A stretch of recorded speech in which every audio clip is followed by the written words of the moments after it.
In the Harry Potter series, there is an item, the Sword of Gryffindor, which legend says has incredible powers, and that which does not kill it will only make it stronger. I'm not sure if Dowell Loggains is goblin made. As a matter of fact, I'm positive that he's not. But he did survive a stint with the New York Jets. And now he is the head coach at Appalachian State. I realize, Coach, that's a long way to go for a joke at the expense of the team that I grew up rooting for. But thank you very much for your time. Congratulations. I did survive New York. I appreciate the introduction, and I'm excited to be on today. Oh, man. First of all, how much time did it take you to come up with that? Would it tell on me that I came up with that in like 15 seconds? I just had to word it. Yeah, I'm impressed.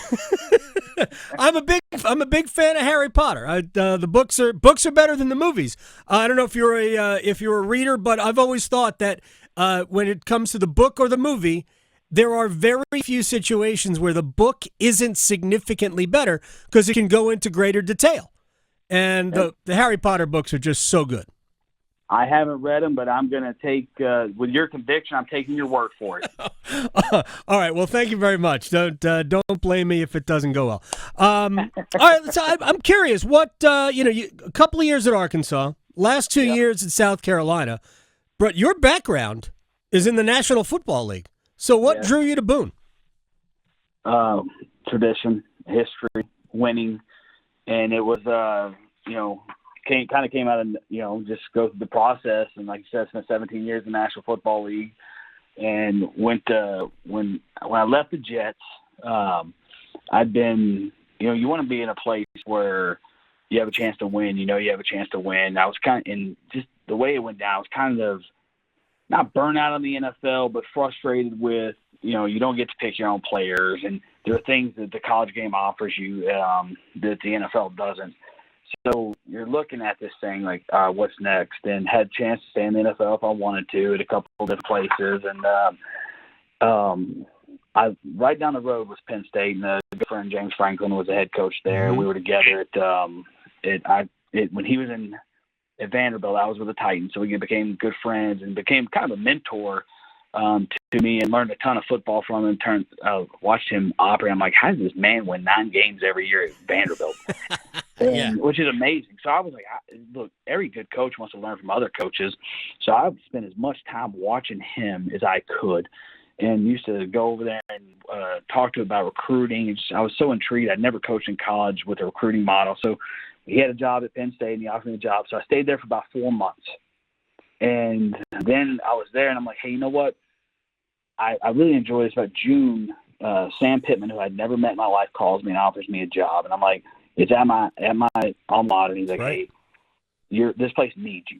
And I'm like, I just took a job with Coach Franklin. Coach Franklin calls me and says, hey, you know what? You want to be a great recruiter. I think you will be a great recruiter. Go prove to the world in the SEC what I already know about you. So I took the job, and I fell in love with the pageantry of college football. And was I was just the offensive coordinator of the New York Jets. Like, I'm thinking, all right, next year I'm going to be coordinating their bit back in the NFL as a quarterback coach, and really enjoyed it and stayed a second year because I enjoyed it so much. And then had a chance to go to South Carolina, and I knew Spencer Rattler was going to be really good, and I wanted a chance to coach him. And he had a great year for us. And then we got this freshman that no one knew who he was, named Lenore Sellers, and he has an unbelievable year. And then all of a sudden, I got a chance to come up here and interview at a place like this with great tradition, great history, and to run a program where the town, the community, the region already know what it takes to win. So that with all that together, it was a no-brainer.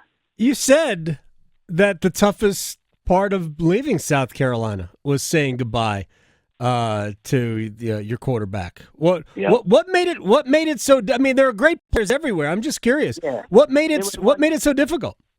Because it wasn't about him being a great player. That's what everyone thinks. But it's about 2 years ago when I got there, about 10 days before signing day, and he's committed to Syracuse, and South Carolina wasn't recruiting him.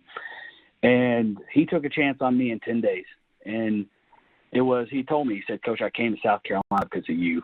And I had 10 days to sell him on why he should come there. I had 10 days to sell him on, or whatever it was, 10 days. It was a 2-week period of how we could develop him, all the history we had in the NFL with quarterbacks. And you go through all that, and he was a kid that didn't care about the recruiting fluff, and he wasn't talking about NIL. He was talking about opportunity and development.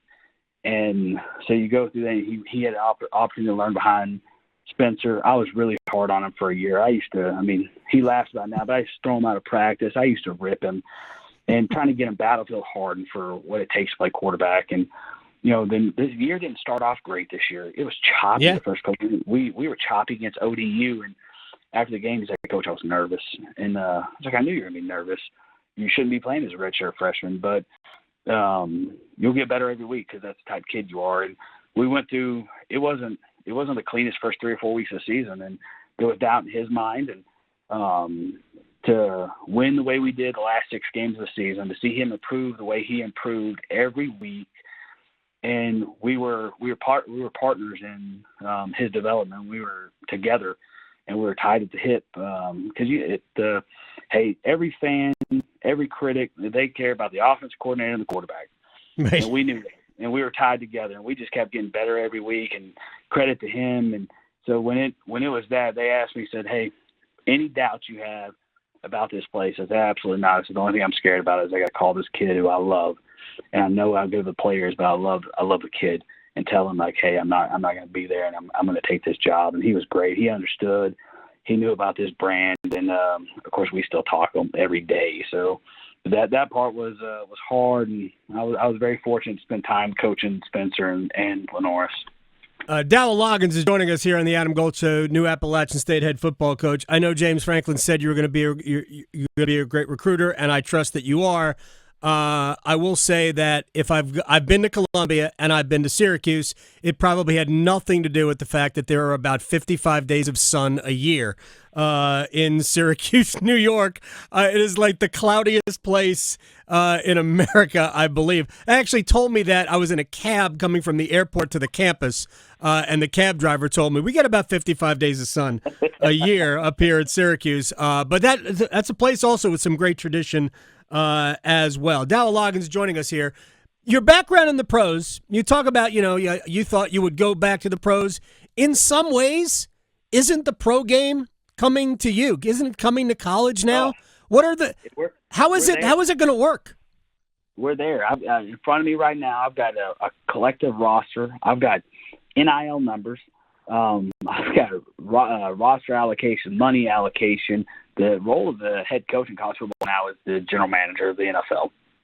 And you're responsible for all of that. So you're responsible for, now I look at it like this. The draft is high school recruiting. Mm-hmm. The free agency is the transfer portal. Now, we had better rules at that level, and there was a CBA, right. And there was everyone had the same salary cap, and once you signed a contract, you were guaranteed in that contract you couldn't leave and get in a transfer portal.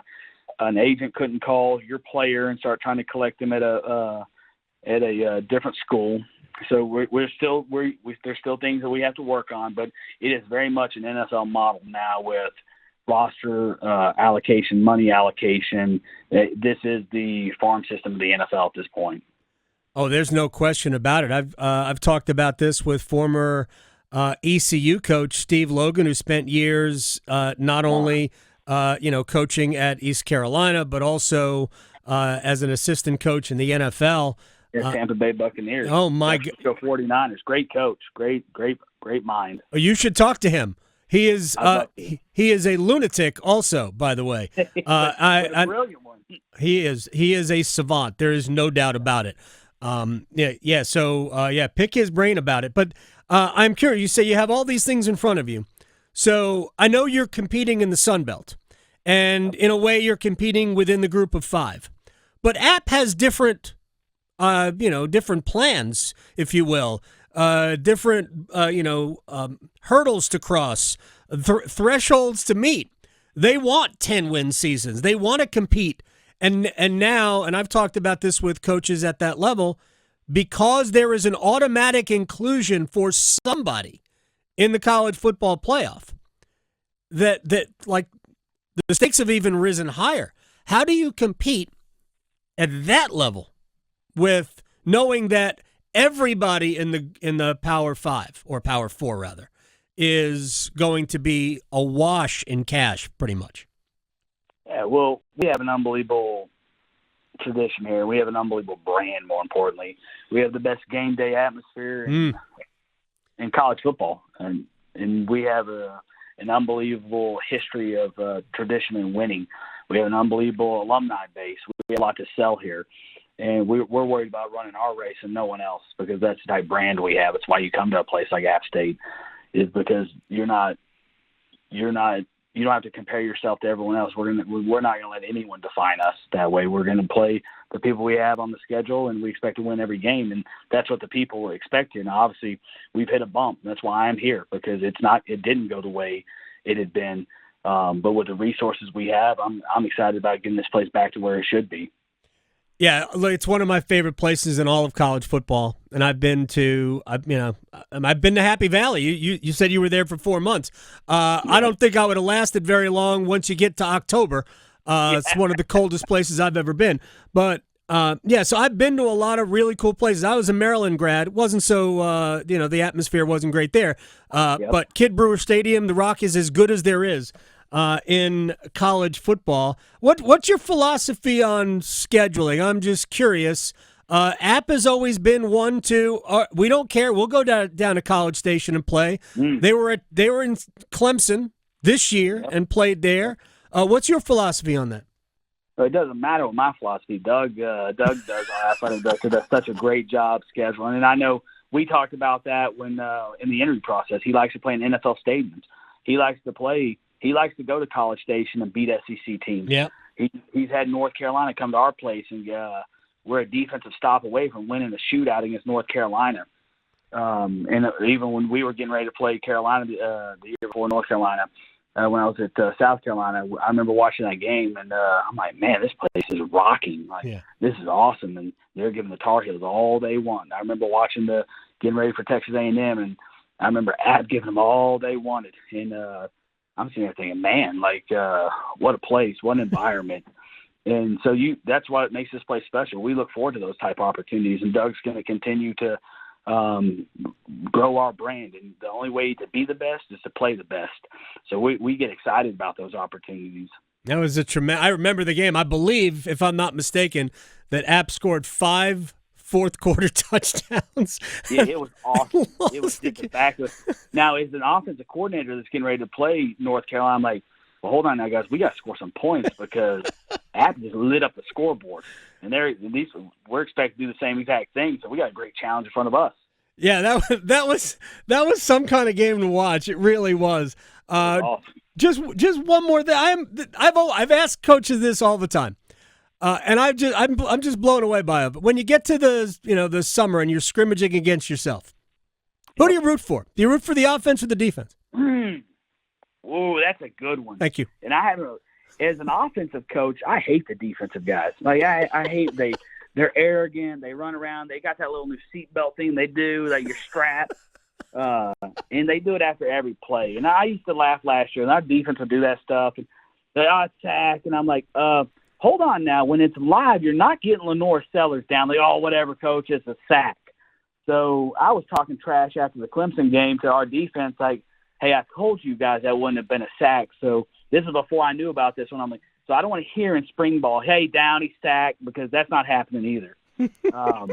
But now I think from a big picture standpoint, I think when the defense is always ahead of the offense. Right. They should be, and especially in the spring and fall. And you get to know each other so well. I think as a head coach, you're looking at, okay, what are our strengths? What are our weaknesses? How do we put our players in the best situation to be successful? How do we hide some of our weaknesses? So I think it becomes more strategic than it does emotional. All right, final thing. I probably lied. I know that one of your former quarterbacks, I know him very well. I am curious, what was it like working with Mike Glennon? Mike Jeezy. It was awesome. So we signed that. It was a hard transition. This is part of the frustration you get sometimes of the NFL. Right. We signed Mike Glennon from Tampa Bay. Yep. And he's pretty the big name quarterback in the market on that cycle. and then we trade up in Chicago with a second pick and take Mitchell Trubisky. Yeah. So then I'm trying to talk Mike Jeezy off the ledge of, hey, just calm down. Like, I didn't know it was going to happen either. And Mike and I are still good friends to this day. And what he is he's a pro, a great thrower with the football. He's extremely, extremely intelligent. Mm-hmm. I'm excited about still connecting with him still. We've exchanged some texts since I've taken the job and when he welcomed me to North Carolina. But what a great guy, great player, great family. And that's why everyone always asks you, hey, why do you coach? It's because of guys like Mike Glennon. And it's because of the relationship that you form. And I'm a better coach because I had the opportunity to play for him. I hope he is a better person and player because he had a chance to play for me. He is a wonderful guy. I felt bad because he threw out the first pitch at Wrigley Field, and then they went and drafted Mitch Trubisky. It seems like, man, what a waste of a fastball.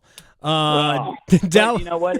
It's a great lesson about life. About, hey, there's things we can't control, and sometimes we get put in situations that we can't control, and there are no great victories in life unless you can overcome hard things. And Mike was a pro through the whole process.